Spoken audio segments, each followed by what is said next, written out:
Hello दोस्तों, स्वागत है आपका आपके अपने YouTube channel one step for education में। आज हम कक्षा 10 के रसायन विज्ञान के 5वें चैप्टर यानी कि तत्वों के वर्गीकरण के बारे में बात करने वाले हैं। जैसा कि पता है, रसायन विज्ञान की खोज के समय बहुत कम तत्व ज्ञात थे, तो उनके वर्गीकरण की कोई खास आवश्यकता नहीं थी। लेकिन जैसे जैसे तत्वों की खोज होती गई, वैसे वैसे ये जटिलता पैदा हो गई कि तत्वों को कैसे समझा जाए, उनको कैसे याद किया जाए।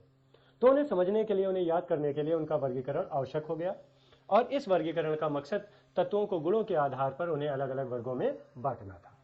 इस वर्गीकरण की शुरुआत सबसे पहले बर्जीलियस ने की। इसके बाद दूसरे वैज्ञानिक आए और जिन्होंने अपने अपने तरीके से तत्वों का वर्गीकरण किया। आज हम इस वर्गीकरण के प्रारंभिक कुछ सिद्धांतों की बात करने वाले हैं। इन सिद्धांतों में पहला सिद्धांत है प्राउट की परिकल्पना।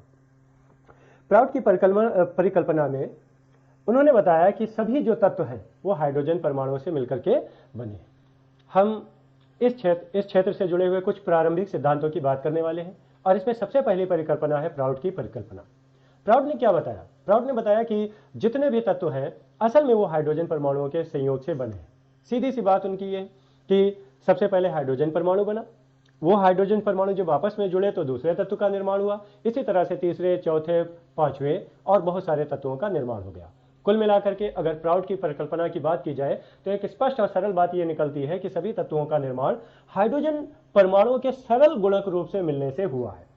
यह प्राउट की परिकल्पना थी। लेकिन यह परिकल्पना बहुत दिनों तक नहीं चली। इसके बाद दूसरे वैज्ञानिक आए और उन्होंने अपनी परिकल्पनाएं प्रस्तुत की।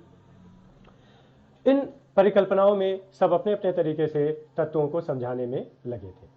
अगला सिद्धांत आता है डाबे-राइनर का त्रिक सिद्धांत।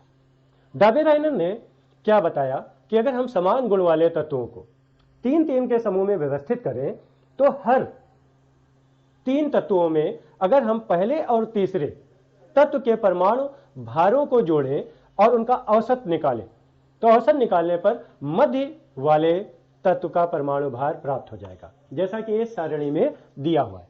लेकिन डाबे-राइनर का सिद्धांत भी बहुत ज्यादा नहीं चला। क्यों नहीं चला?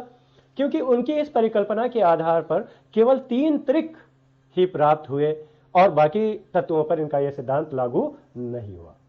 तो दोस्तों, इसी तरह के कुछ और सिद्धांतों को हम अगले वीडियो में आपके सामने लेकर के आने वाले हैं और इस वर्गीकरण के चैप्टर को बहुत अच्छे से समझने वाले हैं, क्योंकि यह चैप्टर जो है रसायन विज्ञान की जान है। अगर इसे आपने समझ लिया, तत्वों को समझ लिया, तो रसायन विज्ञान आपके लिए खेल का मैदान हो जाएगा। आप आसानी से उसे समझ सकते हैं और कोई भी समस्या नहीं होने वाली। तो मिलते हैं अगले वीडियो में। आप देखते रहिए अपने इस प्यारे से YouTube चैनल को।